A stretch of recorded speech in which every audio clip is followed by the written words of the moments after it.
الحمد لله رب العالمين، والصلاة والسلام على نبينا محمد وعلى آله وصحبه أجمعين.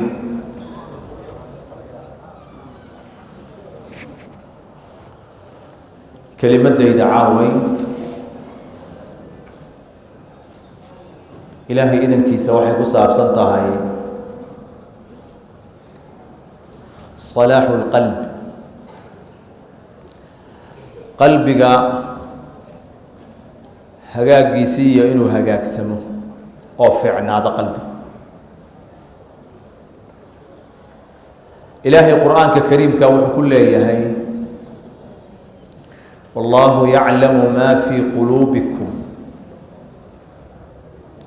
ilaahay wuxuu og yahay waxa qalbigiina ku jira. dadka in badan oo ka mid ah waxaa laga yaabaa inuu ilaaliyo madharka kore iyo muuqaalka kore, laakiin qalbigiisa uunan war ka haynin. waxaana ogsoonnahay qalbigu inuu yahay melikul acdaa, xibnaha kale boqorkoodii asaga weyn. waxaan caawa dul istaagaynaa ilaahay idankiisa usuul nafiis ah oo islaaxu lqalb, qalbiga hagaajintiisa ku saabsan. ilaahay quluubta allah inoo hagaajiyo. alaslu lwal, asalka koobaad waxa weeyaan inaa ogaatid ana alqalba mawdicu nadari illaahi min alcabd. qalbigu waa meesha ilaahay addoonka uu ka eegayo o ka fiirinayo. fii صaxiixi muslim waxaa ku sugan nebigu inuu yidhi salى اllahu عalayhi wasalam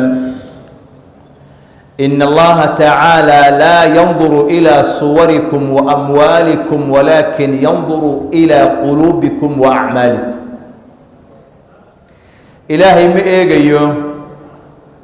shakligiinna iyo madharkiinna iyo suuradiinna iyo maalkiinna, kan baa maal badan, kan baa maal yar,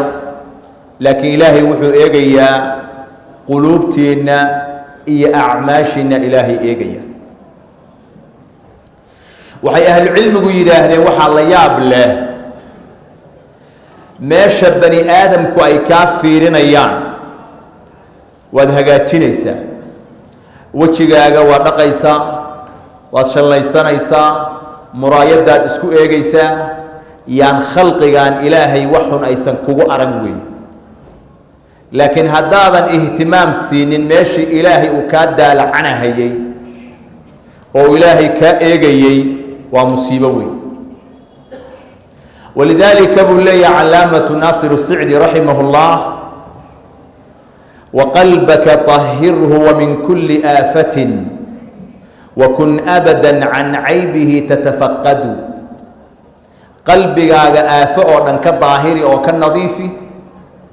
waxaadna ahaataa mid ceebtiisa uu leeyahay baarbaarah oo ka daweeye ahaw. asalka koobaadi waa kaas.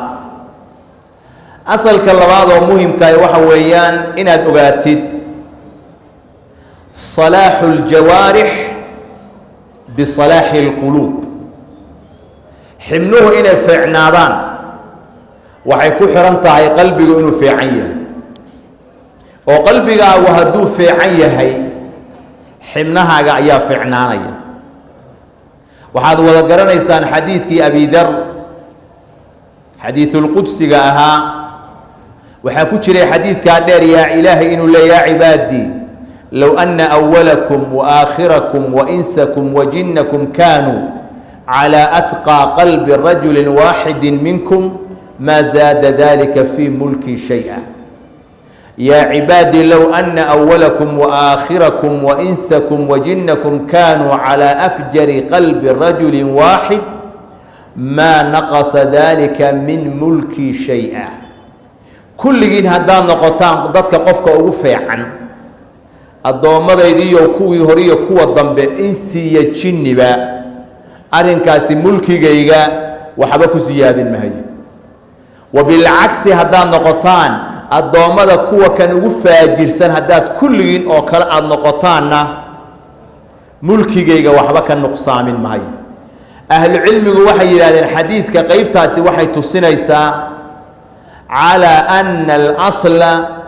في التقوى والفجور هي القلوب فاجر نمدا إيا التقوى يا الله كعبسك أسل وحاؤه وقلوب تويا أي تسنيسا ولذلك أبو ديجر مالك بن دينار رحمه الله إن الأبرار تغلي قلوبهم بأعمال البر وإن الفجار تغلي قلوبهم بأعمال الفجور dadka baariyaalka quluubtoodu waxay la karaysaa acmaasha wanaagsan ayaa qalbigoodu la karaya dadka faajiriinta ahna quluubtoodu waxay la karaysaa acmaasha xunxun ayay la karaysaa xadiidka aad garanaysaan ee Nu'man ibn Bashir radiyallahu anhuma waxa ku jiray asagana nabi Muhammad inuu yiri sallallahu alayhi wa sallam ألا وإن في الجسد مضغة إذا صلحت صلح الجسد كله وإذا فسدت فسد الجسد كله ألا وهي القلب أي النبي صلى الله عليه وآله وسلم قفك شركي سوحا كتشر عدير أو وصلطة أو عدأة عدكاسي هدوها جاك سناده جسدك كروافعنانا يا hadduu cadkaasi xumaadana acdaada iyo jasadka kale wuu fasaadaya nabigaana sheego wuxuu yiri waa qalbiga haddii marka qalbigu hagaago indhihii waa hagaagayaan wax aan wanaag ahayn fiirin mahayaan dhegihii waa hagaagayaan wax aan wanaag iyo khayr ahayn dhegaysan mahayaan gacmihii waa hagaagayaan sidoo kale wax aan wanaag ahayn qaban mahayaan lugihii waa fiicnaanayaan khayr iyo wanaag bay u soconayaan farjigii waa fiicnaanayaa xalaal mooye xaaraan aadi mahayo calooshii sidoo kale wax xalaala mooyaane xaaraan gelin oo mahayo maxaa yeelay cadkii baa hagaagsan markaas xibnihii kale la hagaagsanaanayaan xadiidka Anasna nabigu wuxuu yiri sallallahu alayhi wa sallam la yastaqimu iimaanu 'abdin hatta yastaqima qalbuhu toosnaan mahayo qofka iimaankiisu ila qalbigiisu uu toosnaado aslul istiqaama toosnaashaha asal waxa uu ah istiqaamatul qalbi ala tawxiid qalbigu inuu ku toosnaado tawxiidka oo uu noqdo qalbi ilaahay subhanahu wa ta'ala wahidahaya oo ilaahay xaqnimadiisa aaminsan oo rumaysan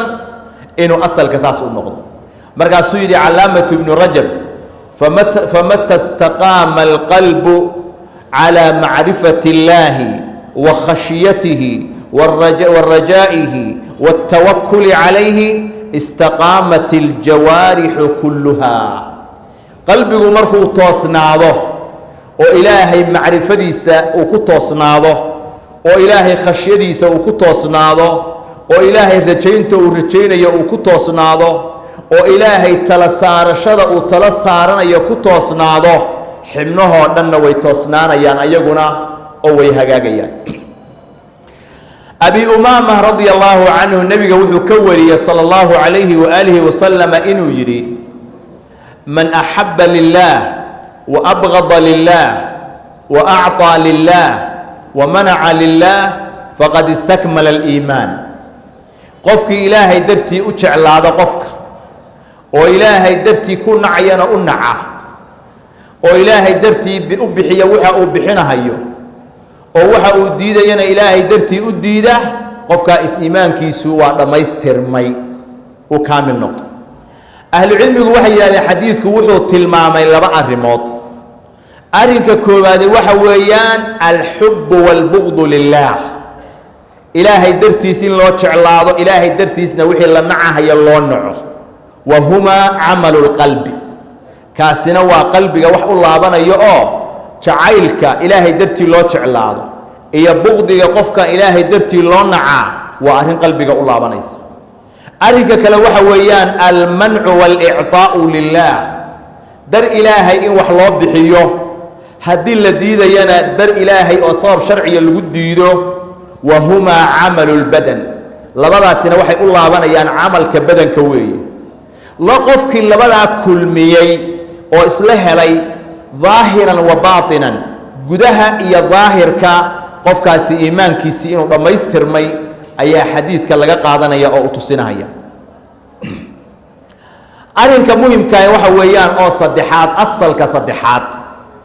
oo ka mida min islaaxi اlquluub quluubta hagaajinteeda waxa weeyaan alqalbu kahiiru taqallub qalbigu waa isgedgedin badan yahay oo waa gedgadoomaa wamaa sumiya alqalbu ila min taqallubihi faxdar cala alqalbi min qalbin wa taxwiili waxaa loogu magacaaba qalbiba gedgadoonka uu gedgadoomahayo almiqdaad ibn اlaswad radia allahu canhu ayaa wuxuu u dhihi jiray laa aqulu fii rajuli khayra walaa shara xataa andura maa yukhtamu lah yacni bacda shayin samictuhu min rasuuli اllah wuxuu dhihi jiray qofna anugu odhan mahayo khayr iyo shar midna ku tilmaami mahayo inuu ku dhammaanaysa xaaladiisu ilaa aan ogaado oo aan fiiriyo khayrka waxa loogu khatimay xaaladiisa ilaa waxa loogu khatimay oo ku dhintay aan ogaado xaaladiisa qofna wax kama sheegi kara khaatumadiisa kama hadli karo waana shay aan maqlay rasuulka aan ka maqlay kabacdi baa go-aankaas qaatuu yidhi markaasaa waxaa la yidhi wamaa samicta min rasuuli illaahi sala allahu calayhi wasalam maxaad ka maqasha nebiyullaahi muxamed markaasuu yidhi nebiyullaahi moxamed sala allahu calayhi wasalam waxaan ka maqlay inuu yidhi laqalbu bni aadama ashaddu inqilaaban min alqidri ida ijtamacat halya waxaa nebi moxamed ka maqlay buu yidhi sala allahu calayhi wasalam inuu yidhi qalbiga ibnu aadamku waa ka gedgadoon badan yahay dheriga dabka la saaray oo karkaraya sida waxa ku jira ay u gedgadoomayaan waxaa ka gedgadoon badan oo iska bedbedelid badan qalbiga bani aadamka maadaama sidaas aan maqlay qofkan waxaa laga yaabaa maanta hadduu feecan yahay saacado ka bacdi inuu isgediyo ayaa dhici karta marka nebigaa yidhi buu yidhi sala allahu calayhi wasalam qalbiga ibnu aadamku waa ka gedgadoon badan yahay dheriga marka dabka la saaro oo waxa weeyaan uu karkarahayo abi muusa alashcari radia allahu canhu asagana wuxuu yidhi rasuulku wuxuu yidhi salى اllahu عalayhi waalihi wasalam ina hada اlqalba kariishaة bifalaatin min alأrض tuqalibuha الriixu ظaahira libaطnin nebigu wuxuu yidhi salى اllahu عalayhi wasalam qalbigan wuxuu la mid yahay riishada oo dhul bannaan oo bahgooyaa taalla riisha waa waxa weeyaan baalka yarka ah shimbirta baalkeeda oo kale weeye wixii la mid ah weliba meel bannaan ayay taallaa oo waxa weeyaan wax derbiya oo ay ku yaalla ma jiraan dhul bahgooye ah oo dabayshu haba bidbitinayso oo dhinac u tuurayso ayuu nebi moxamed wuxuu ku shabahay sala allahu calayhi waaalihi wasalam qalbiga bani aadamku sidaas oo kale inuu yahay wuxuu ku shabahay baalkaas yarkaa shimbirta baalkeeda oo meel bannaana yaalla oo dabaysho haba dhinac uga imaanayso oo marba dhinaca u gedinayso qalbigu waa sidaas oo kale oo waa gedgadoon badan yahay waxaad ogsoon tihiin nebi moxamed sala allahu calayhi waaalihi wasalam dadkii la noolaa oo habeen iyo maalinba arkahayay isagoo qur'aanku ku soo degahayo xaqnimadiisa markhaati ka ahaa deriska la ahaa qaraabada la ahaa ayaa qalbigoodii ilaahay uu ka qariyey hadduu hanuunkaas oo ilaahay uusan waafajin inay rumeeyaan kuwo kale oo nebiga sala allahu calayhi waaalihi wasalam aan arag oo wax badan oo badan ka dambeeyey oo daafaha adduunyada jooga oo aynan u suurto gelin ilaa yowmina haada in nebi moxamed sala allahu calayhi wasalam meeshii laga soo saaray iyo meeshii uu ku geeriyooday makiya madiina inay hal maalin arkaan oo soo booqdaan aysan u suurto gelin ayaa adduunyada daafaheeda iyagoo jooga ilaahay qalbigooda iimaan u dhigay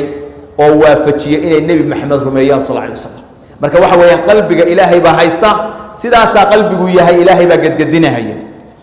xadiidka kale waxa weeyaan nebiga sala allahu calayhi waaalih wasalam baa wuxuu yidhi ina akhwafa maa akhaafu calaykum alriyaau waxaan inkaga baqaya waxaa ugu cabsi badan waxa la yidhaahdo istustuska iyo walshahwatu alkhafiya iyo shahwada qarsoon ashahwatu alkhafiya waxa weeyaan sida alimaam abu daawuud saaxibu sunan uu ku fasiray waxa weeyaan xubu riyaasa madaxnimo jacaylka waxaa nebigu leeyahay sal ly slam waxaa inkaga baqaya waxaa ugu cabsi badan waxaa la yidhaahda riyaa oo istustuska ah waana cudur qalbiga ku dhaca weeye iyo xubu riyaasa oo madaxnimo jacaylka ah oo ah ashahwatu alkhafiya shahwada qarsoon waayo dad badan waxaa u qarsoon ayagoo raadinahaya xukun iyo madaxnimo raadinahaya waxaa u qarsoon magac inay helaan in durbaan loo tumo in la yidhaahdo madaxweyne hebel wasiir hebel sidaa iyo xilkaa magacaas uu raadinahayo iyo riyaasadaas uu raadinayo oo u qarsoon ayuu bulshada wuxuu u tusahayaa inuu wax u qabanahayo oo u daqnanahayo nebiga sala allahu calayhi waaalih wasalam waxaa ka sugan inuu yidhi ina aliimaana layakhlaqu fii jawfi axadikum kamaa yakhlaqu thawb iimaanku waa baaliyoobaa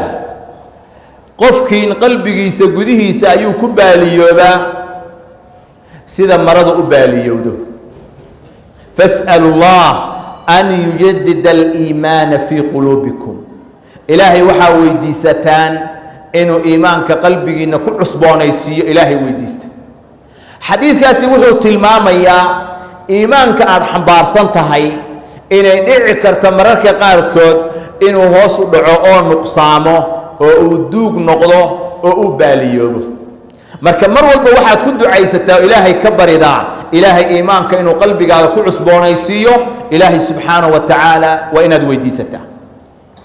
anas binu malik radia allahu canh wuxuu nebiga ka wariyey sala allahu calayhi waaalihi wasalam inuu dhihi jiray yaa muqalliba alquluub habbit qalbii calaa diinik allaha quluubta gadgadiyow ilaahow qalbigayga ilaahow diinkaaga ku sug ducadaa nebiga sal alla alay wasalam aad buu u badin jiray markaasaa anas binu maalik wuxu yidhi yaa rasuula allah aamanaa bika wa bimaa ji'ta bihi fahal takhaafu calayna waan ku rumaynay wixii aad la timid oo xaqa ahaana waan rumaynay miyaad noo cabsanaysaa markaasaa nebigu yidhi sala allahu calayhi waaalihi wasalam nacam waan idiin baqayaa markaasaa nebigu wuxuu ku cileeyay ina alquluuba bayna usbucayni min asaabic illaah yuqallibuhaa kayfa yashaa quluubtu waxay ku sugan tahay ilaahay asaabicdiisa laba ka mid ah oo ilaahay baa haysta quluubta ilaahayna suu doono ayuu ilaahay u gadgadinahayaa suu doono ayaa ilaahay u gadgadinahayaa maadaama ilaahay qalbigaagii u haysto suu doonana ilaahay u gadgadinahayo nebigu waa badin jiray sala allahu calayhi wasalam inuu ku celceliyo ku ducaysta mar walba yaa muqalliba alquluub habbit qalbii calaa diinik waxaad arkaysaa qof shalay toosnaa oo wanaagsanaa oo maanta la leeyahay nolosha ayuu ka dhacay cibaadaadkii waa ka tegey dad kale ayuu tiimbaday oo galay wabilcagsi ayaduna way jirtaa qof shalay xumaa oo ilaahay hadaaye iyo hanuun ilaahay uu siiyey oo maanta wanaagsanaaday oo fiicnaadayna isna waa jira maadaama quluubtii xagga iyo xaggaba u gadgadoomayso adiga waa inaad badisaa sida nebigu waa badin jiray sala allahu calayhi wasalam yaa muqalliba alquluub habbit qalbii calaa diinik saxaabiga la yidhahda abudardaa oo ximse joogay oo tukanahaya ayaa waxaa dhagaystay nin u yimid oo soo booqday markaasuu wuxuu ka maqlay ducadiisii inuu ku soo daray inuu ilaahay ka magangelayo cudur qalbiga ku dhaca oo nifaaq oo munaafiqnimo ah markaasuu la hadlo wuxuu ku yidhi maa anta wanifaaq yaa abadardaa adiga ya nifaaq xagge isku arkaysaan saaxibu rasuulillaahi baa tahay adiga ya nifaaq maxaa iska kiin galay markaasuu yidhi laa ya'manu lbalaa man ya'manu lbalaa qofkii is yidhaahda balaayo ayaa aamin ka tahay aamin ma noqdo wallaahi ina arajula la yuftanu fii saacatin waaxidatin fayanqalibu can diinih ilaahay baan ku dhaartade qofka waa la fitneeyaa saacad keligeeda gudaheed markaasuu diinkiisa ka laabta oo ka taga marka aamin lagama aha haddii maanta aad toosan tahay beri inaad fitnoodin nas'al allaha asalaamata waalcaafiya aamin lagama aha markaasuu wuxuu leeyahay ilaahay baan ku dhaartay waxaa dhacda qofku inuu fitnoobo hal saac gudaheed oo musiibo ay ku dhacdo oo qalbigiisii si kale u shaqeeyo oo wax kale u wareego oo markaa diinkiisii uu ka laabta ayaa dhacda marka ilaahay baan ka magangelaynaa buu dhihi jiray nifaaqa isaga ah asalka afraad ee min islaaxi lquluub hagaajinta quluubta la hagaajiyo ka mida waxa weeyaan alqalbu curdatun lilfitan inaad ogaatid alqalbu curdatun lilfitan qalbigu mar walba wuxuu u nugul yahay fitnada inay fitna ku dhacdo ayuu u nugul yahay nebiga sala allahu calayhi wasalam waxaa ka sugan xadiidka xudayfa inuu yidhi tucradu alfitanu cala alquluub fitanta quluubta ayaa loo bandhigaa quluubtii waxay arkahayaan fitantii baa ku dhacaysa ka cardi alxasiiri cuudan cuudan sida xasiirka oo kale dirintoo kale oo mataqaanaa shay saa iskugu imaanayoo kale ayaa fitnadu qofka qalbigiisa u soo maraysaa saacatan bacda saaca saacad ka bacdi ayaa fitnadii ku imaanaysa markaasaa nebigu qalbigii kala qaaday فأي قلب أشربها نكتت فيه نكتة سوداء قلبي الله قلبي العبسية فتنة داس أو وحي الصومر قلبي سو فتنة داها عبه قلبي وحا لغو على مدايا نبيع مدو أي الله نقاه وأي قلب أنكرها نكتت فيه نكتة بيضاء قلبي فتنة مركي صومر تأنكره أو ديدة أو كهر تقاه asagana waxaa lagu calaamadeeya oo fuulahaya calaamad cad ayaa qalbigaa fuulaysa bar cad baa fuulaysa markaasaa nebigu yidhi xataa tacuuda alquluubu calaa qalbayn ilaa ay markaas quluubtiiba ay noqdaan laba qalbi ay u qaybsamaan qalbin aswad murbaadan kalkuusi mujakhiya qalbi madow oo sidii weel la foororiyey oo kale ah laa yacrifu macruufan walaa yunkiru munkar macruufna aan garanahayn oo waxa wanaagsan aan garanahayn waxa xunna aan xumaan u arkahayn oo aan u garanahayn xumaan inay tahay waa qalbi nebigu ku tilmaamay inuu yahay kalkuusi mujakhiya weel foorara oo afkiisii hoos la gembiyey oo kale ayaa qalbigaasi uu foorarsamay oo uu doorsoomay oo isbedelay waa qalbigii fitnada ka cabay walaa ilaa maa ushriba min hawaa wax allaaliya waxa uu qalbigaasi caashaqahayo oo uu garanahayaa waa wixii hawadiisa iyo naftiisu ay jeclaato cabtay bas macruufka lama yaqaano munkarkana munkaru ma yaqaano wa qalbin abyad falaa taduruhu fitnatun maa daamat asamaawaatu waalard iyo qalbi cad oo fitnadu aysan waxba ka qaadahayn inta samaawaadka iyo arladu ay taagan tahay xadiidka imaamu muslim uu wariyey waxaa laga qaadanayaa qalbigu markuu madoobaado oo fitnada uu aqbalo waxaa markiiba la saaxiibaya laba aafo oo waaweyn laba musiibo ayaa la saaxiibaya tan koobaadi waxa weeyaan ishtibaahu lmacruufi calayhi bilmunkar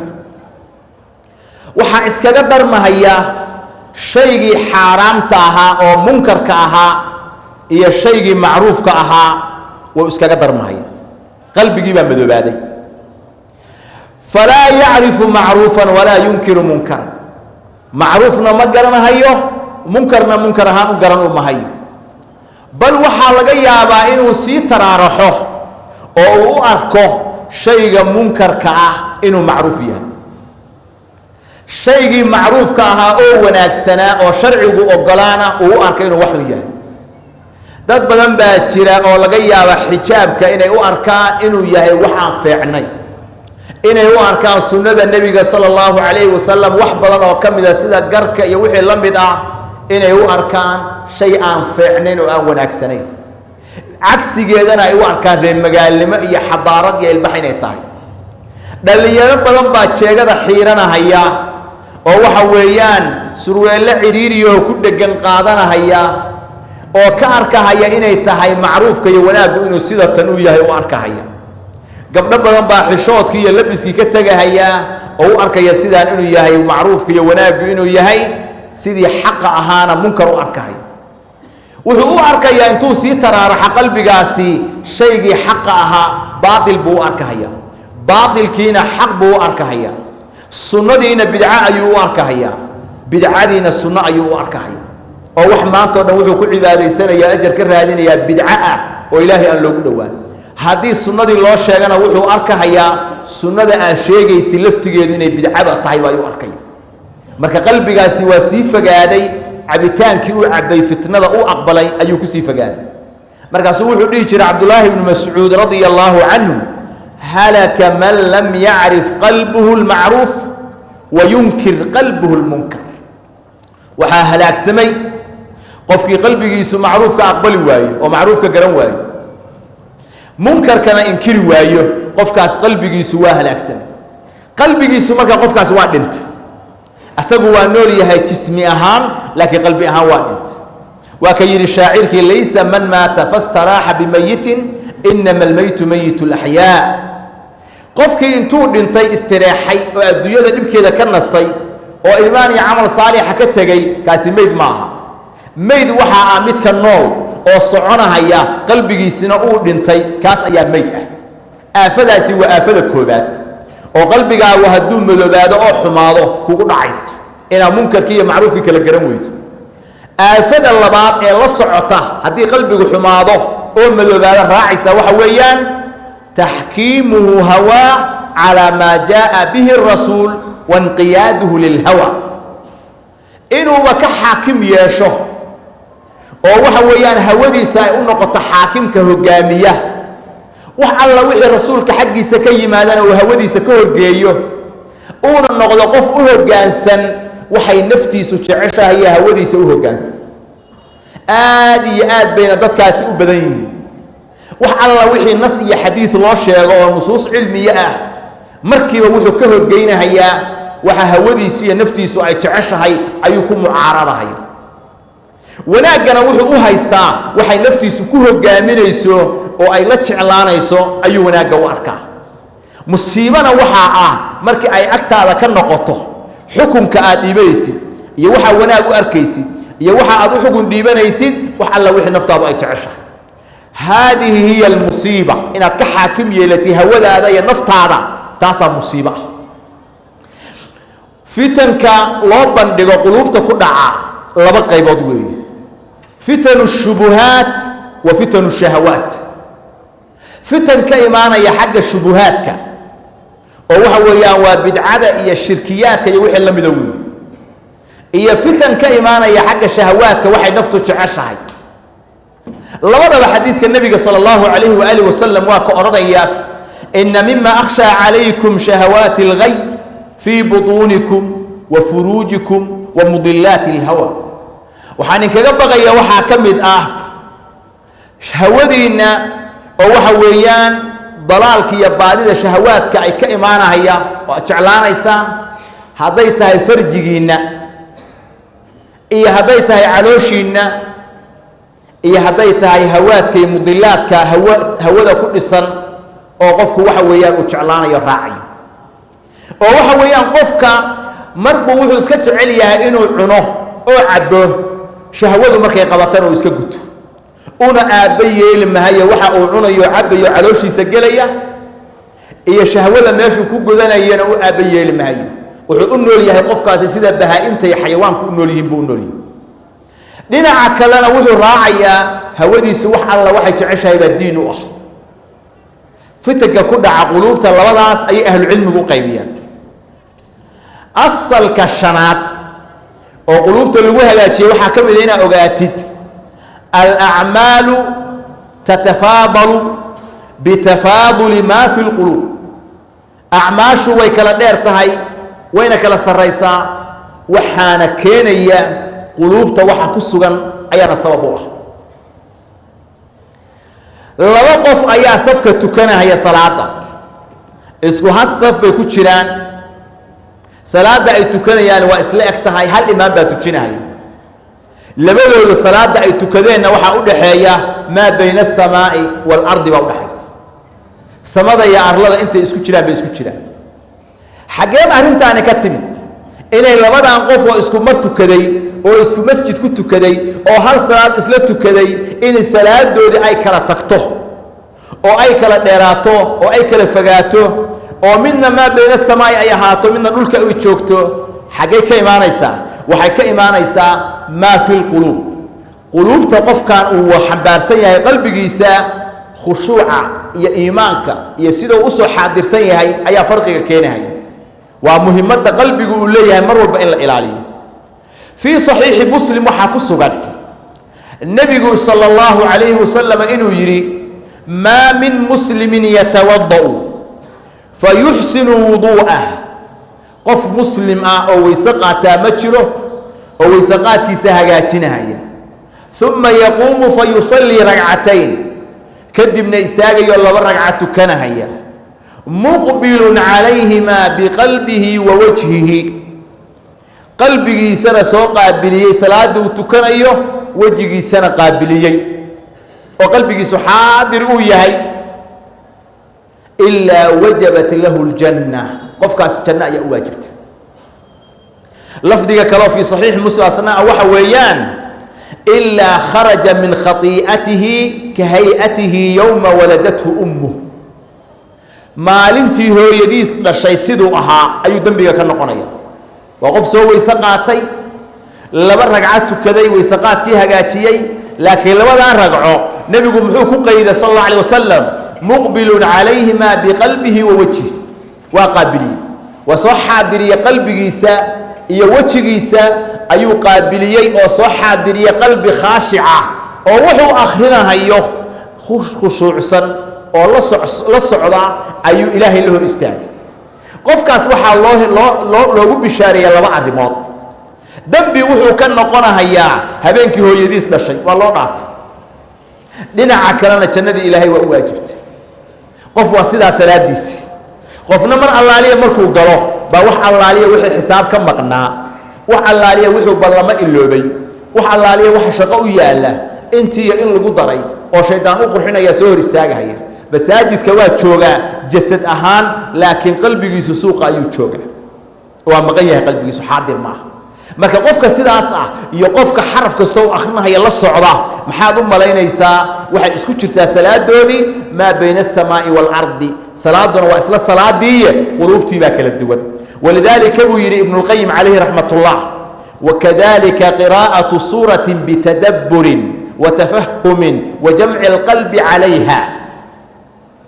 سيداس waxaa la midabiyo quraanka marka la akhrinayo qofkii hal suurad akhriya asagoo macaanideeda ku tadaburahaya qalbigiisana soo xaadiriyay ahabbu ila Allah wa a'zamu ajran min qiraa'ati khatmatin bighayri tadabburin wa tafahum waxay ka weyn tahay ilaahay agtiisa looga galgacayl badan yahay kana ajar weyn tahay inuu khatmo dhan oo quraanki kulligiis akhriyo asagoo wax tadabbur ah iyo wax khushuuca iyo wax qalbi soo xaadirina aan lahayn inuu sida u dul maro waxa ka khayr badan ilaahay agtiisana looga galgacayl badan yahay hal suurad oo qalbi xaadir oo ku akhriyo waad garanaysaan xadiiska abu dhar radiyallahu anhu wuxuu yiri قام رسول الله صلى الله عليه وسلم بآية حتى أصبح يرددها نبي صلاة آيات أخرنا هي وكنت كان هي إلى هذا متكون العلية أو كل العلية آيات كل جدوي آيات داس وحي أهيد إن تعذبهم فإنهم عبادك وإن تغفر لهم فإنك أنت العزيز الحكيم نبي قال بقول العلية آيات داس سوق آخرنا يرجع لك آخرنا هي بكل العلية معاني ذو كخشوع هي oo ku khushuucahay oo macaanideedu milicsanahay nabiga sallallahu alayhi wasallam marka aayadaas kaligeedu ku cilcili qofku barka quraanka markuu akhrinayo inuu tadabbur u akhriyo qalbigiisa ajarka uu ka helaya waa ka weyn yahay ilaahay agtiisana waa laga jecel yahay marka uu iska akhriyo asagoo qalbigiisa uusan joogin uusan xaadir ahayn walidaalika baa ilaahay wuxuu leeyahay الذي خلق الموت والحياة ليبلوكم أيكم أحسن عملا لما دهن أيكم أكثر عملا كين عمل ونكسن بالجر أهل العلم يقولون وحي لهدان الشأن في الصفوة لا في الكثرة مهمة وحويان عمل كان صافي النمديسة هي السجود دي سلا سجويان فربضني ذا معها مركا إن يرهدا سكتت أنت وحي كخير بدنا يسا وح بدنا وآذا السجود أصل كاللحاد قلوبتا هجاجنتي هذا كسر سوى وحويه عبودية القلب أعظم من عبودية الجوارح قلبك عبادة ديس وحيكوينته حمناها كالعبادة دود العلم وحي هذا وإن أعمال القلب أفرض إن أعمال القلب أفرض وأوجب من أعمال الجوارح أعماش قلبك ويكواجب ما بلنته وين كأدكتها أعماش حمنها لقى قبنها ولهذا كان الإيمان واجب القلب على الدوام إيمان كقلبك وواجب على الدوام ساعتك السيد دقيقتك إيمان كقلبك وإنه قلبك كسجيه يا الله لكن أعماش الجوارح ده واجبات الجوارح ده سمينت الله سمينها يو وحويان وعلى الأوقات معينة ويان سيدا صلاة دا تكتي إلى صلاة دي كل اللي جاره سوق عجا إسكمريسا لكن قلبي عجا هل دقيقة كما بحكرته إن إلهي سبحانه وتعالى وحي اللي أمر إنا رميسين أو أذ رميسينات حديث النبي صلى الله عليه وسلم وحو تلمام هي الإسلام علانية والإيمان في القلب إسلام كوا مدة كرام موقتا إيمان كنوا قلبك أصل كتضمادي وحويان ومهم أمراض القلوب خفية وهي أصعب من أمراض الأبدان قلوبتا عذرها كدعة وقلبك كدعة وحويان وعذرها قرصور وين كم دباتة بديهين وكصعب سيهين وكأدقيهين عذرها بدنك كدعة بدنك هدي عذر كدعة اسبتال بالتقع دخاتير تقارنا دويسه لكن قلبك هذا عذرك كدعي قف انتو كسارو كمبيوتر كسارو اما اسكان كغليو كورنا هيا عذرك يا عذرك على قلبك هذا قبع ما جيرو وانا ادو قلبك هذا اوغاتا عذرك كدعه هدو يحيى الرياء استستس هدو يحيى العجب اسلوينك اسعجب جلنتا هدو يحيى الكبر كبر يا وحي لميدا هدو يحيى الغل والحسد حاسدنimo iyo wixii la mid ah haduu yahay waa cudurro qalbiga ku dhaca cudurrada qalbiga ku dhaca oo laga daweeyaa way ka culus yihiin cudurrada caadiga ah oo badanka ku dhaca walidaalika saxaabiga Abdullah ibn Salaam la yiraahdo ayaa wuxuu sameyn jiray mararka qaar kood intuu xaabo soo guro qoryo soo qaado oo dhabarka ku soo qaado ayuu suuqa keeni jiray markaas waxa la dhihi jiray alaysa Allahu qad aqnaaka an hada وإن هذا حابة جديد باهي وما قبتده ميا إلهي كادقين حيث حابة أصوب رئيسا وسوق كينيسا وأتجريس حيث وحكم بابا هاي ستاره مرجع سوي حدي كذا بلا إلهي وإيجاد دقيق باهنا وما قبض ولكن أردت به أن أدفع به الكبر كلية واحد دون هيا كبرك هي النفط يحوجا إسلوينك جلا هيا إن أم كتشبيه أيان حابة أصوغرها هيا ودورك أصوغالها هيا سمعت رسول الله صلى الله عليه وسلم يقول وحان مقلي نبي الله محمد صلى الله عليه وسلم أورنا هيا لا يدخل الجنة من كان في قلبه مثقال حبة من خردل من كبر قفك قلبي سجنة مجرى قف قلبي سأكتشره وحلاقي حبة الخردل مثل يرتع أو كبر qalbigiisa qof uu ku jiro jannada ma galo waxaan maqla marka nabiga sallallahu alayhi wasallam sida oranahaya marka waxaan rabaa inaan qalbigayga kibir yar uusan soo marin oo intaan xaaba soo guraano nin weyn ah aan qaado tunka ku qaado ayaan doonayaa si aan qalbigayga kibirka uga la dagaalamo qulubta cudurrada ku dhaca waa dunuubta iyo macaasida weey haday tahay mid qarsoon iyo haday tahay mid muuqata haday tahay mid bidcada iyo shirkiyaadka iyo cudurrada la midka iyo haday tahay macaasida kale ibn mubarak waa ka oranahaya ra'aytu dhunuba tumitu alqulub waxaan arkay dunuubtu inay tahay mid qulubta disha oo qofka qulubtiisa baabiisa wa khayrun wa qad yurithu dhulla idmanuha macaasida oo la daa'imo waxaa laga yaabaa qofku inuu dulli ka dhaxlo oo qofku hadduu macaasida iyo dembiga iska daa'imo dulli ayuu ka dhaxlaa waa ku dulloobaa wa tarku dhunubi xayaatu lquluub wa khayrun linafsika cisyaanuha dembiga oo laga tago dunuubta laga dheeraado waxay u tahay qalbiga nolol ayay u tahay waxaana u khayr badan naftaada u fiican inaad waxa ay doonaysa aad diidid adug oo aad caasisid waayo qalbigaaga wuxuu jecel yahay naftaadu waxay jeceshahay waxyaalo fara badan ayay iska jeceshahay oo aan xagga alla laga jeclay dembigaasina quluubta ayuu kaa madoobeynaya oo kaa dilahaya haddii macaasida iyo dembiyada aad daa'imtidna waxaa arrinkaas ka dhaxlaysaa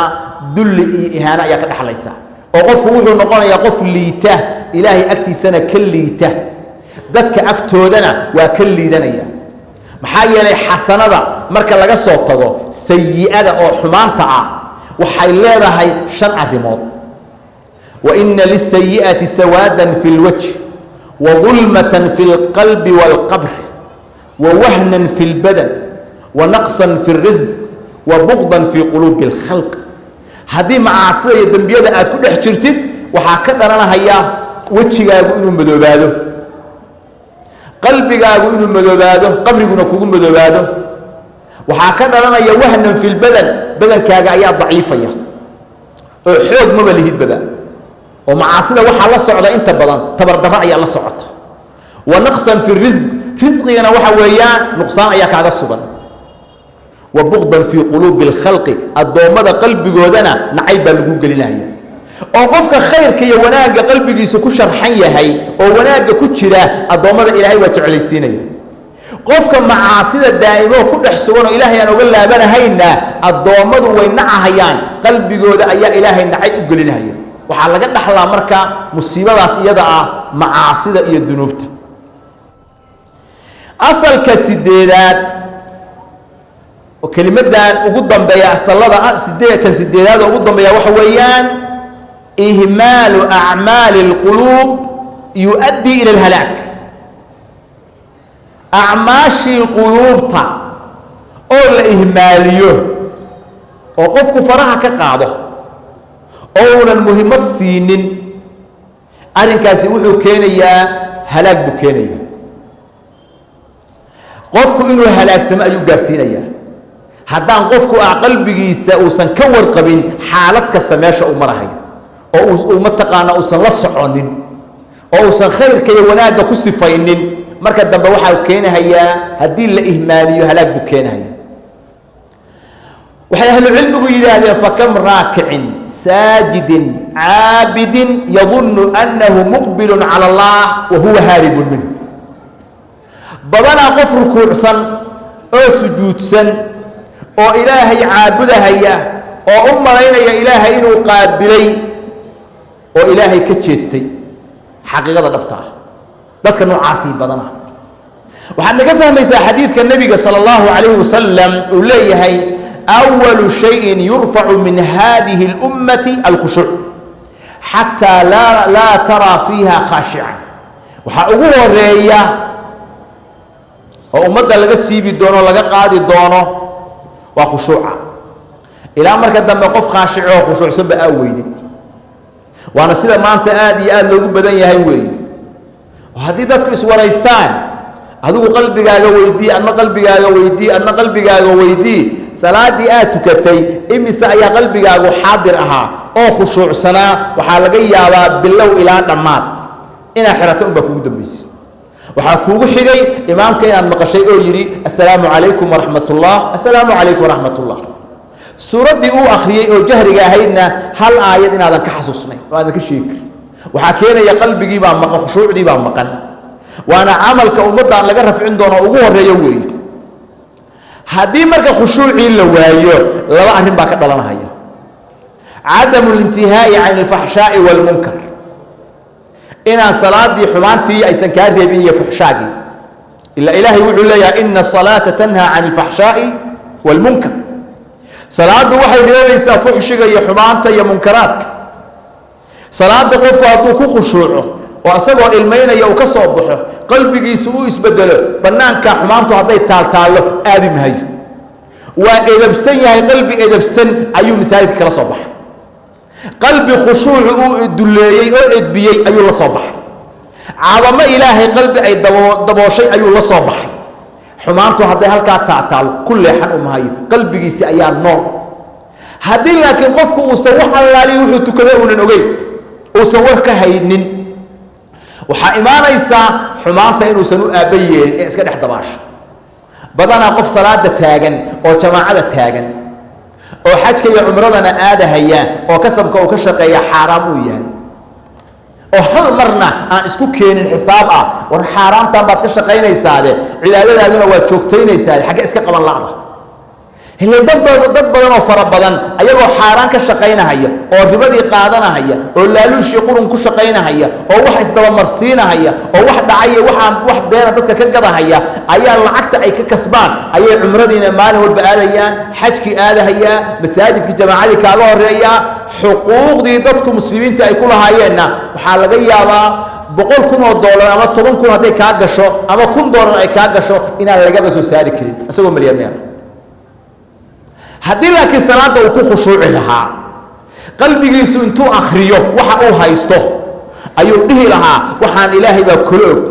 cidna been uma sheegi kartid aakhira ka dambaysa qabriga qiyaama dambeeya xisaabtaan isbixin mayseen dib inta iskugu laabatid ilaahay subhanahu wa ta'ala ayaa ku jeedee waxaan culimada weydii ahlu cilmiga ku celi bal warayso meesha aad ka keento u sheeg meesha ay marayso u sheeg markaas waxa weeyaan toobadkeen dhaba kala imaan lahaa أرنك اللي بعده كإيمانه يوحى ويدي خشوع اللواية عدم الفلاح يوم القيامة فلاح اللي قرتينه هي أيا اللواية إلهي واكير قد أفلح المؤمنون الذين هم في صلاتهم خاشعون الفلاح وحى الله شيء كو الصلاة دولة كو خشوع سن أيا الله شيء حديث ثوبان رضي الله عنه نبي قول صلى الله عليه وسلم لأعلمن رجالا أقواما من أمتي يأتون يوم القيامة بحسنات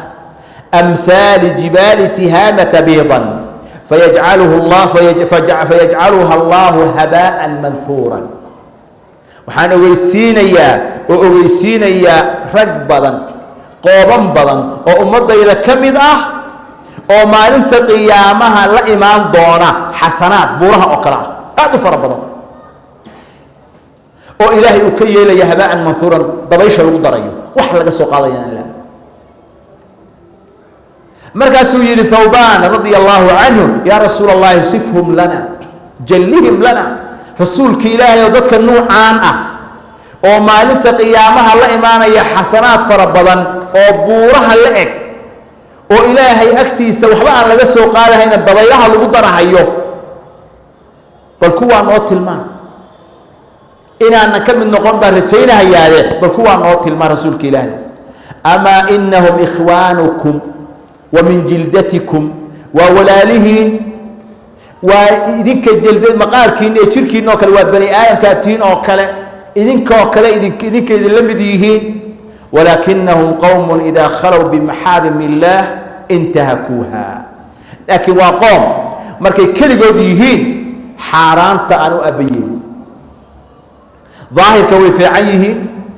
صلاحي وناك باكم موغضة أعمال وناك سنبي السمينيان لكن مركي قوني نقضان أو حيالها إلى هاي كحر ميل قونية أي كهلان وقوم دلاعين يو غرقين يو أبي لهين أو وحويان إحدى بعضنا هاي مركي حالكاس وحا لقا قادانا يو حديث كتوسينا هيا وحويان ددك إيجا قاموا بأعمال ظاهرة وأهملوا أعمال القلوب waxay u istaageen acmaal daahirahoo muuqata salaad iyo soon iyo xaj iyo cibaadooyin iyo sadaqo iyo quraan akhris daahirkoodu waa wanaagsan yahay laakiin markay khaali ay yihiin xaaraanta xagga iyo xagga intay fiiriyaan uma aabba yeelahayaan waa dhex galahayaan dalaq ayay leeyihiin marka acmaasha daahirkaabay ilaaliyeen waxayna ka tageen oo ihmaaliyeen acmaashii quluubta وكشاعرك يري أظهر بين الخلق إحسانه وخالف الرحمن لما خلق dadka dhexdooda khalqiga markuu dhex joogo wanaagga ayuu muujiyey laakiin markuu gooni noqday oo kaligiis u noqday khalafa arrahmaan ilaahay rahmaanka uu khilaaf waa ka tag adiga marka ogow sida aad u dhaqmaysid marka aad masjidka joogtid culimada la joogtid akhyaarta la joogtid oo lisaankaaga aad u ilaalinaysid oo ishaada u ilaalinaysid waa inaad ilaahay uga baqdaa markaa kaligaa tahay oo gurigaaga aad joogtid oo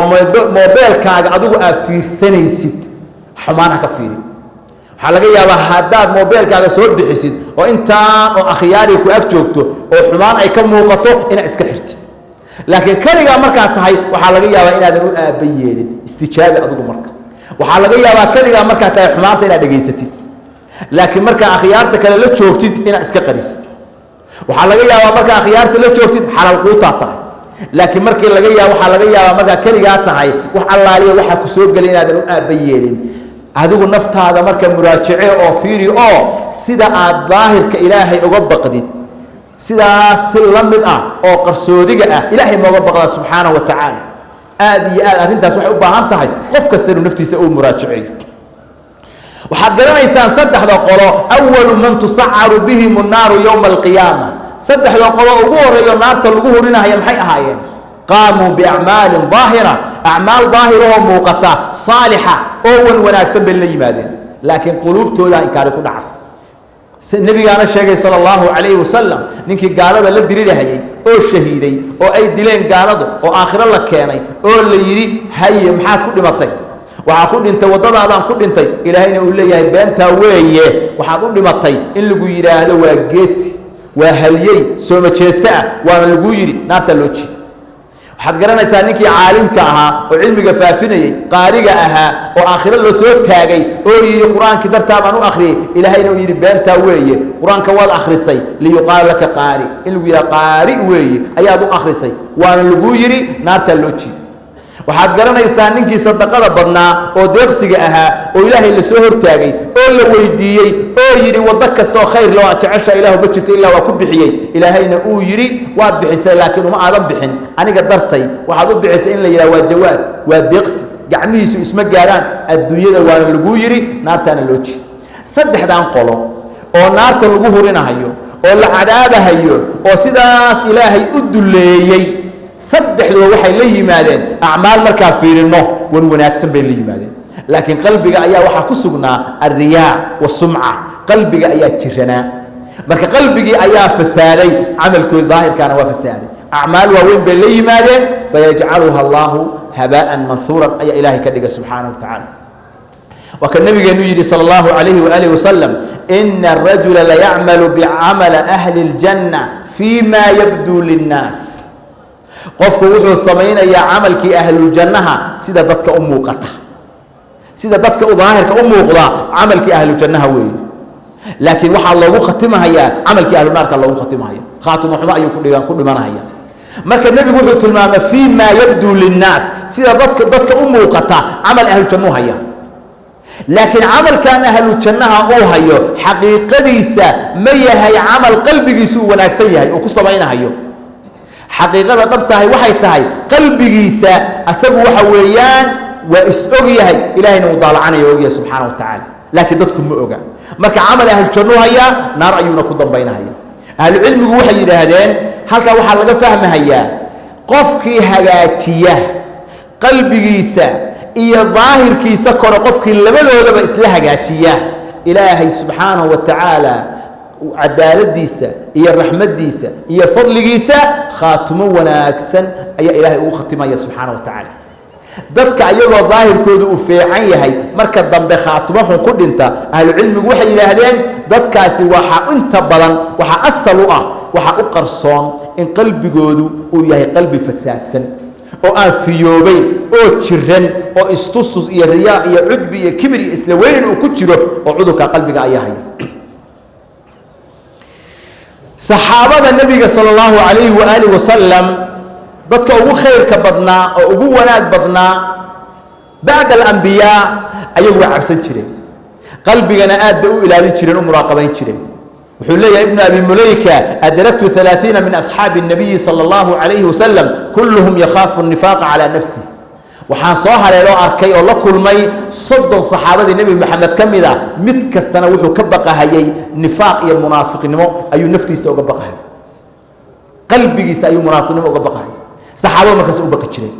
qalbiga ayay ilaalin jireen inuu qalbigooda xumaan xambaaro ama xasad uu galo ama nifaaq uu ku dhaco aad uga baqi jireen waxayna mar walba ku didaali jireen qalbigooda inay nadiifiyaan oo qalbi nadiifa ilaahay ay kula kulmaan subxaanahu wa tacaala yawma laa yanfacu maalun walaa banuun ilaa man ata allaha biqalbin saliim qalbi saliim ah ilaahay inay kula kulmaan ayay mar walba raadin jireen marka saxaabada nabiga sallallahu alayhi wasallam haday munaafiqnimo qalbigooda uga baqahayaan nifaaqnimo adigu si aamin u noqonaysa si aamin uga noqon karta محمد بن زيد وحو يري قال أناس لابن عمر عبد الله بن عمر أيان من أجمادين سيد البخاري ورينا هاي مركز وحي كو يراهدين عبد الله بن عمر ما لحظة مركا أقلنا إيا مركا أنكسو بحنا وكلا بدلنا مركا أقلنا وحا أنو شيغينو يا وحا أنكلا هطلينو مركا أنكسو بحنا ويكدوانته oo marka loo galo inta la amaano oo loo sheekeeyo ayaa laga soo baxaa dariiqana marka la soo istaago sida iyo sida uu sameeyay xumaantaas uu leeyahay ayay leeyihiin marka loo galana waa bedelantahay si waji kale loogu tagayo arinka ka waran bay yiraahdeen markaas wuxuu yiri radiyallahu anhu Abdullah ibn Umar kunna na'udduha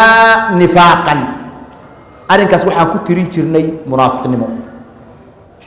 in banaanka warka lagu sheegayo iyo marka loo tago warka la sheegayo laba inay kala bedelan ay noqdaan arinka isaga ah waxaan ku tirin jirnay munaafiqnimo ayaan ku tirin jirnay ayuu yiri Abdullah ibn Umar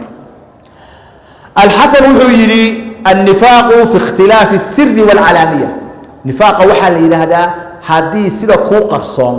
iyo sida muuqata oo dadku ay arkayaan ay iskhilaafaan Bilal ibn Sa'd wuxuu la takun waliyan lillahi fil sirr fil alaniya وعدوه في السر اسك إلهي إنا نقطت ظاهر ككرة ولي إلهي سيدا كو قرصونا آد نقطت عدو إلهي أرنك اسك إلهي ومركا ظاهر كاللغو عركا إنا ولي إلهي تاي مركي قرصودي أي تاينا عدو إلهي آتاي وحا قلبي قاعدة كتشرا إيا وحا ظاهر كاللغو عركا إيسا إسوافق سنين أرنك اسك إلهي sideedaas asal waxa lagu hagaajiyaa quluubta in islaaxeeda iyo wanaageeda looga shaqeeyo ayaa waxa weeyaan muhiim ah qofku inuu mar walba qalbigiisa la socdo uu ogaado qalbigu inuu gadgadoomahayo ilaahay subxaanahu wa tacaala baryihiisa u badiyo laba qodob ama saddex qodob oo gaagaaban oo ku saabsan calaamaatul qalbi saliim qalbiga wanaagsan ee saliimka ah calaamadaha uu lagu yaqaan marka bal fiiri marka waxaad eegtaa qalbigaan wanaagsan calaamadaha ka muuqda horta adigu ma leedahay bismillah bal qalbigaaga dib u eeg waxa ugu horeeya al-calaamatu ula waxa weeyaan an yakuna saliman min mahabbati ma yakrahuhu Allah ta'ala qalbigaagu inuu ka nabad galo oo ka badbaado inaad jeclaatid wax allaale iyo wixii ilaahay nacay sida ilaahay u nacay waa ina u nacdaa hadii qalbigaagu uu jecel yahay wax ilaahay xaqiisa aan laga jeclayn qalbigaagu waa jiran ma fiyooba qalbi saliima ma bidda koobaad weey an yakuna saliman min mahabbati ma yakrahuhu Allah ta'ala min al-bid'i wal ma'asi al-zahirati wal batina bid'a haday tahay haday macaasida kala tahay haday tahay mid muuqata haday tahay mid qarsoon waxaad ogaataa oo miisaan ka dhigataa waxa ilaahay uu neceb yahay qalbigaagu ma neceb yahay mase qayb kamid uu jecel yahay hadduu qayb kamid jecel yahay wixii ilaahay xaqiisa laga nibcaa qalbigaagu waa jiran yahay quraan saar badan baad u baahan tahay allah ka caafiyo waa muhiim arrinka isaga Abdullah ibn Amr ibn al-Aas radiyallahu anhuma ayaa wuxuu yiri qiila li rasuulillahi sallallahu alayhi wa alihi wa sallam ayu an-nas afdal nabiga waxa la weydiiyay dadka yaa ugu fiican markaas nabigu wuxuu tilmaamay in laba sifo leh markaas uu yiri kullu makhmum al-qalbi saduq al-lisan umada waxa ugu fiican qof kaste oo makhmum al-qalbi qalbigiisu nadiif yahay saduq al-lisan lisaankiisuna run badan yahay oo runlow markaas waxa lagu yiri nabiga sallallahu alayhi wasallam saduq al-lisan na'rifu saduq al-lisan waan garanaynaa qof runlow oo run badan waan garanaynaa fama makhmum al-lisan makhmum al-qalb makhmum al-qalb muxuu ya rasuulka ilaahi markaas nabigu wuxuu ku tilmaamay qofka makhmum al-qalbiga tilmaamo soo socda التقي النقي لا إثم فيه ولا بغي ولا غل ولا حسد التقي النقي وقفك التقي أو النقي أو قلبك نظيف كأويا لا إثم فيه دم بناؤنا قلبك سكسونا إثم وسكسونا ولا غل وقطال ولا حسد حاسد نمائي عقدات قلبك سأوها يا مسلمين تناينجر qofka isaga ayaa nabigu wuxuu ku tilmaamay inuu yahay qofka makhmumul lisaanka makhmumul qalbiga التقي النقي وقف تقي وقلبه صافي هي لا إثم فيه ذنبنا أن كل حسنين ولا بغي قدرنا عن الله بغي يحدد من أن لقوا أقول ولا غل ولا حسد أو قطالي عقدات يمنا عن مسلمين تقلبك وهاي qofkaasi isaga waa qofka dadka ugu khayrka badan oo ugu fadliga badan weeye lisaankiisuna uu runlowga u yahay xadiidka kale oo adkaynayo isaguna sidoo kale tusinaya waxa weeyaan xadiidka nabigu yiri sallallahu alayhi wa alihi wasallam inna lillahi aniyatan min ahli al-ard ilaahi wuxuu ku leeyahay ahlu ardiga dadka dhulka jooga ilaahi wuxuu ku leeyahay aniya waa weelal وآنية ربكم قلوب عباده الصالحين آنية يويلش إلهينا وأدومدي سوى وناكسن يا صالحين تا قلوب تدوي هل كاسوية وأحبها إليه ألينها وأرقها وحان قلوب تا إلهي أكتي سلوغتش علياي ألينها مدى أغتش لعسن وأرقها أغد لعسن أيال أغتش علي ألينك وحي أحيا العلم يراي فبلينه يعرف الحق ألينك بركو يهي لأن ماذا سوحو كوه جارهيا إنه حقيقته وبرقته يرحم الخلق رقدي سي قلبي تشليعي سنة وحو جارهيا إنه خلقك أن حريست أيوكو جارهيا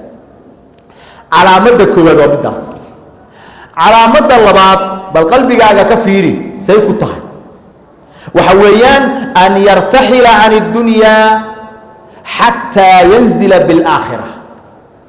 إنه الدنيا كجور قفكاني إلى آخر الدنيا أسجيو تشوجا أي قلبي آخر لي وحلي قفكان ميا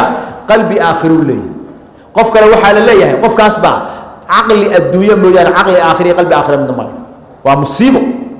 marka qofkii waxa weeyaan inuu guuro asagoo adduunkii jooga ayuu aakhira qalbigiisa dajiyo nabigu waa ka yiri sallallahu alayhi wa alihi wasallam kun fi dunya kaannaka gharibun aw aabiru sabil ibn umar ku yiri riwaayada kale imam tirmidhi waxa weeyaan wa'udda nafsaka min ahli alqubur naftaada waxa ku tirisaa ahli alquburka inay ka tirsan tahay halka isku tiri adduunyada ku ahaw mid gariib ama mid wada goynahaya وعد نفسك من أهل القبور نفط هذا وحا كترسا أهل القبور كينا كمتها قفك مركا قلبك يسو قبرك تشوغو وعاوة لمن يسا أرمادا برهبة جاري أي حسابتي سمرا يسو سدو الروا مرق مكرو دايما هنقول لي واسك قرية دردارك وديارنا أعماشي صالحاتك وكد ديارها خيرك وناقي صلاة جماعاتك قلبي خاشعة أيوتا marka qalbigiisii baa guuray badankiisii iyo jismigiisii ayaa xaadira oo jooga walidaalika dadka muluugta ah oo boqorada ah ayaa waxay weydiiyeen ahlu cilmiga nin kamid ah waxay weydiiyeen ma baaluna nakrahu almawt horta maxaan geerida u nacabna oo loo naca markaasuu wuxuu ku yiri litacdiimika ad-dunya jacalta maalaka bayna caynayk fa anta takrahu firaaqa adiga waxa u yeeraysaa oo geerida u nacaysaa adduunyada kula weyn oo agtaada ka weyn maalkaagi hortaada ayuu joogaa indhahaaga hortoodu taagan yahay inaad faaruqdid maalkaaga oo ka tagtid waa nacaysaa falow qadamtahu liaakhiratika la axbabta alluxuuqa bih haddaad maalkaagaan aakhiro u hormarsan lahayd waxaad jeclaan lahayd maalkii inaad ka daba orodid oo ka daba tagtid ayaad jeclaan lahayd laakiin maalkii waa joogaa aakhiro waxaa iga horreeyaa leeda maxaa iga horreeya aakhiro ii jiraba adduunyadii waa tan maalkii waa kan dhaqaalihii waa kan awlaaddii waa tan fakarkaagii iyo hamigaagii dhammaa halkan buu joogaa inaad marka lagaa jiido diyaar uma tihid aad baana u nacaysa waxaa laga yaabaa dadka qaarkood xanuun yar hadduu qabto oo isbitaallada dhan u maro kuma kalsoona wuxuu aadayaa wadan hebel wuxuu aadayaa wadan hebel wuxuu aadayaa meel hebla intaa yartaa walwal iyo naxdin baa ku abuuran arma dhibataa buu isleeyahay haddii maalkiisa uu hormarin lahaa oo wax badan uu hormarsan lahaa xagga iyo xagga intuu fiiriyo wuxuu dhihi lahaa ilaahay agtiisa insha allah wanaag badan baa kaaga horeeya waaba iska jeclaan lahaa inuu iska tagaba marka qofka qalbigiisu inuu guuro oo naftiisa uu ku tiriyo qubuurta oo qalbigiisu xagga u guuro asagoo jooga ayaa kamid ah calaamadaas walidaalika cali ibn abi talib waa kay radiyallahu anhu irtahalat ad-dunya mudbira wartahalat al-akhirah muqbila adduunyadii way guurtay ayadoo daba jeedisay